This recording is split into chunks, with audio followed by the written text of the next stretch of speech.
اور جسم کو توانا رکھنے کے لیے ہم اچھی خوراک کھاتے ہیں نا، ہیلدی فوڈ کھاتے ہیں، کیونکہ بری اور غیر مناسب جو انہیلدی ہو وہ ہم جب کھائیں گے تو باڈی یا کمزور ہو جائے گی. فار ایگزامپل اگر موٹا ہو جاتا ہے تو بہت سارے مہلک امراض کا شکار بندہ ہو جاتا ہے جب انہیلدی چیز کھاتا ہے. ہیلدی کھاتا ہے تو باڈی صحیح رہتی ہے نا، ایسی بات. اسی طرح ہر خوراک اور لقمے کا اثر روح پر بھی ہوتا ہے. حرام کھانے سے روح مردہ ہو جاتی ہے، جیسے انہیلدی فوڈ کھانے سے بندہ بیمار ہو جاتا ہے، پاور نہیں رہتی، ایسے ہی حرام کھانے سے روح مردہ ہو جاتی ہے. اور حلال کھانے سے قلب اور باطن کو نور، کیا قلب اور باطن کو نور اور روح کو تقویت اور تراوٹ میسر آتی ہے، اور تاریکی کے پردے ہٹتے اور دھلتے چلے جاتے ہیں. جبکہ رزق کے حرام کے لقمے سے دل، کہتے ہیں نا، ظلمت کدہ بن جاتا ہے. کیا بنتا ہے؟ ظلمت کدہ بنتا ہے. اس میں فسق و فجور، حیوانی خواہشات کے جو دائی ہے وہ زور پکڑتے ہیں. حیوانی خواہشات سمجھ آ رہی ہے، اور عبادتیں غیر مؤثر ہو کر رہ جاتی ہیں. اس کے اپوزٹ دیکھیں، رزق کے حلال کے ساتھ اگر عبادت تھوڑی بھی کی جائے تو وہ باطنی جلا اور تسکین قلب کا سامان مہیا کرتی ہے، یعنی اندر کو روشن کر دیتی ہے. اور اگر کوئی خوش قسمت حلال روزی کے ساتھ تقویٰ کے جو باقی تقاضے وہ بھی پورے کرتا ہے تو باطن میں نور ایمان جلوہ افروز ہوتا ہے. ایک حدیث طیبہ میں آیا ہے کہ جو شخص حرام کا ایک لقمہ تناول کر لیتا ہے، یعنی کھا لیتا ہے، تو اس کی دعائیں 40 دن تک قبول نہیں ہوتی. کتنی ڈیز تک؟ 40 ڈیز تک. اب ایک دن نہیں، 2 دن نہیں، 40 ڈیز تک دعائیں ایکسپٹ نہیں ہوتی. اب اگر ایک لقمہ سے 40 ڈیز یا 40 دن کی دعائیں قبول نہ ہوئیں تو ان 40 دنوں کی عبادتوں اور ریاضتوں میں کیا اثر اور برکت ہوگی؟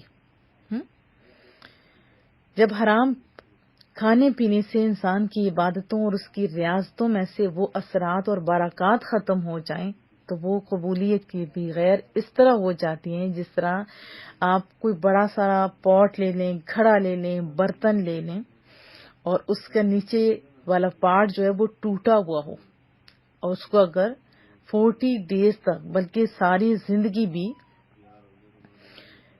ٹیپ کے نیچے رکھ دیں، نل کے نیچے رکھ دیں، اوپر سے پانی ڈالتے رہیں، تو اس کے اندر کیونکہ وہ ٹوٹا ہوا ہے، نیچے سے سوراخ ہے، ہول ہوا ہے، تو اس میں جیسے ایک قطرہ پانی کا نہیں رکے گا، کیونکہ جس طرح اس میں پانی اوپر سے پڑتا رہا، نیچے سے ہول ہے تو وہ تو نکلتا رہا نا. اسی طرح پیٹ میں حرام کا لقمہ عبادتوں کے اثرات اور دعاؤں کی قبولیت کے ضائع ہونے کا سراغ ہے.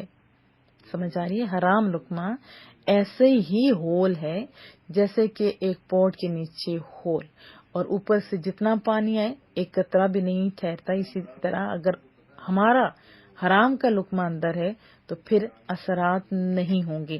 اگر ہم عبادتوں اور ریاضتوں کے پانی سے اسے لاکھ مرتبہ بھی بھرتے رہیں، اس میں ذرا بھر بھی اثر اور برکت نہیں ہوگی. پھر عبادت کرنا نہ کرنا اس شخص کے لیے برابر ہو جاتا ہے. جب تک اس ہول کو بند نہ کیا جائے گا، اس کی طرف توجہ نہیں دی جائے گی، تب تک اس کی دعاؤں کی، یعنی جو حرام کھاتا ہے اس کی دعاؤں کی قبولیت اور عبادتوں کے ثمرات کی قطعاً امید نہیں کی جا سکتی. چاہے کہ اس دل میں خوف اور خشیت الہی کی کیفیات آئیں، اور علم اور عمل جس سے اس کے ارد گرد کا ماحول بھی معطر و منور ہو جاتا ہے. یہ سب کس کی برکتیں؟ رزق حلال کی برکتیں ہیں. تو ہمیں کیا چاہیے کہ اللہ کا خوف اپنے قلب اور باطن پر متمکن کرنے کے لیے اپنے آپ کو صرف اور صرف حلال رزق کا عادی بنائیں. تو کیا میں توقع رکھوں اور حلال خوری کے ساتھ ساتھ تقوی کی زندگی اختیار کر کے تو پھر ہم جملہ نعمتوں کے مستحق بن سکتے ہیں. ہم ہر صورت میں پیٹ کے تقوی کے حصول کے لیے کوشاں رہیں، اگرچہ ہمیں بھوکا بھی رہنا پڑے، ہے نا ایسی بات. تو یہ اس سے بہتر ہے کہ پیٹ میں حرام کا لقمہ ڈال کر اپنے آپ کو اللہ کی ناراضگی کا مستحق بنا ٹھہرا لے. یہی رزق ہے جس سے انسانی جسم کے رگ و ریشوں میں خون بنتا ہے نا. کوئی بھی آپ چیز کھائیں، اب کوئی بھی آپ گرین وائٹ کچھ بھی آپ کھاتے ہیں، اس سے گوشت بھی ہماری باڈی کا بنتا ہے.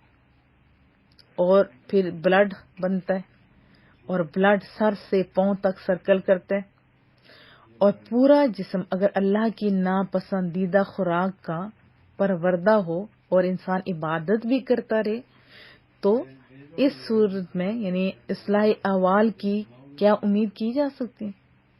تو دعا کرتے رہا کریں کہ مولا کریمہ ہمارے حال پر رحم فرما اور رزق کے حلال کھانے کی توفیق عطا فرما۔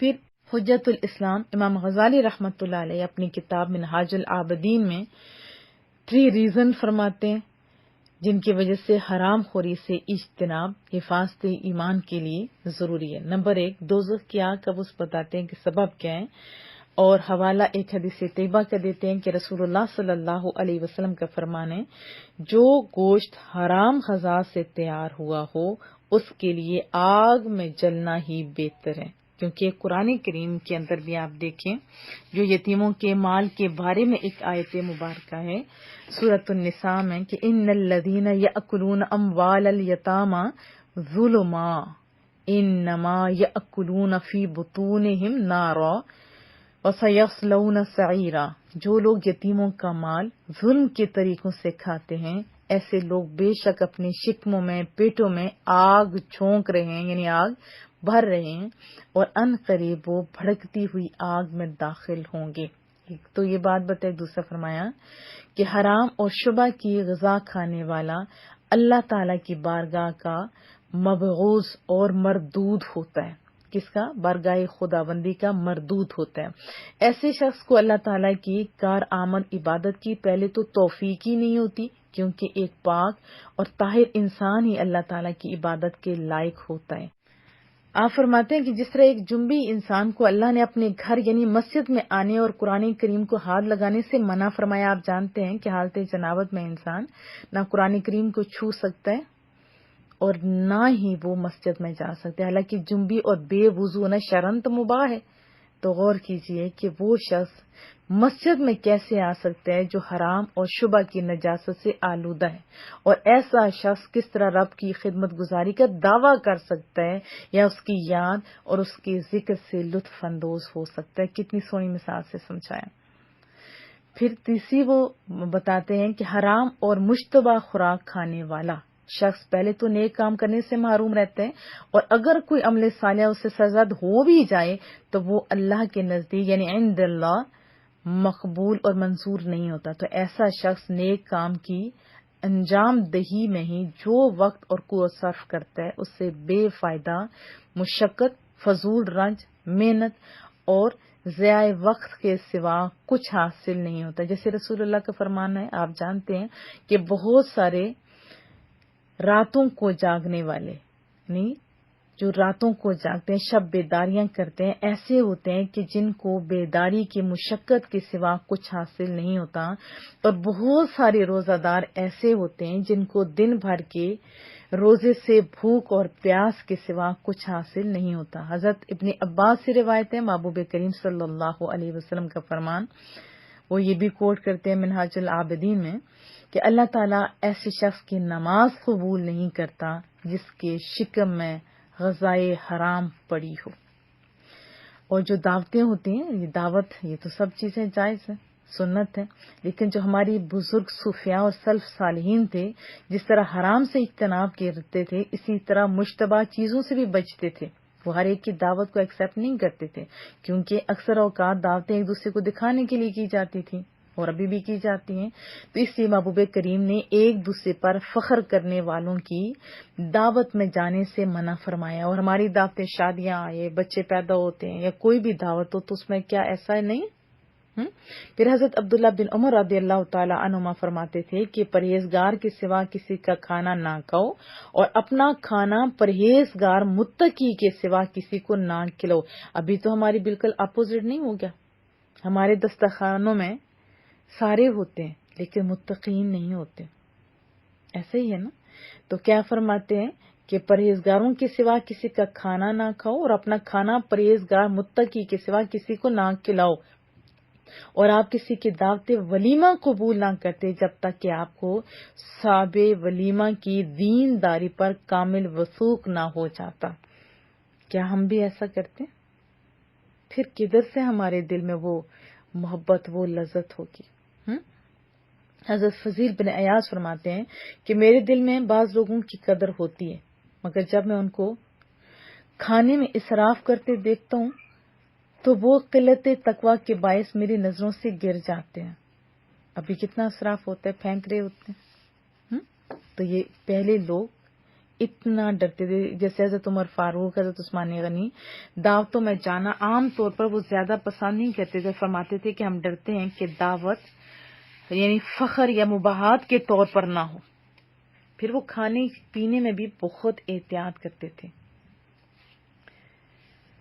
اور پیٹ میں اسپیشلی جب آپ کھاتے ہیں نا، ذرا اس پہ توجہ آپ کریں کہ جو بھی آپ کھانا کھاتے ہیں ایک تو وہ حلال ہو، پھر حلال طریقے سے کمایا گیا ہو. تو پھر اگر آپ کھاتے ہیں تو وہ ایک لقمہ خالی نہیں ہوتا، وہ آپ کے پیٹ میں جا کے پورے سر کے بالوں سے لے کر پاؤں تک اپنا اثر دکھاتا ہے. بات سمجھ آ رہی ہے؟ اب پوری باڈی کو جیسے ہوتا ہے نا ایک گاڑی کو فول آئل وغیرہ ملتا ہے نا، تو یہ آپ کے جسم کی انرجی جو ہوتی ہے ایک لقمہ پوری باڈی میں سرکل کرتا ہے. اگر حلال کا ہوگا تو پھر مزے ہی مزے، اور اگر حرام کا ہوگا تو اس کے اپوزٹ. کریم رب سے دعائے مولا کریمہ ہم نے جو سنا اس پر عمل کی توفیق بھی عطا فرما.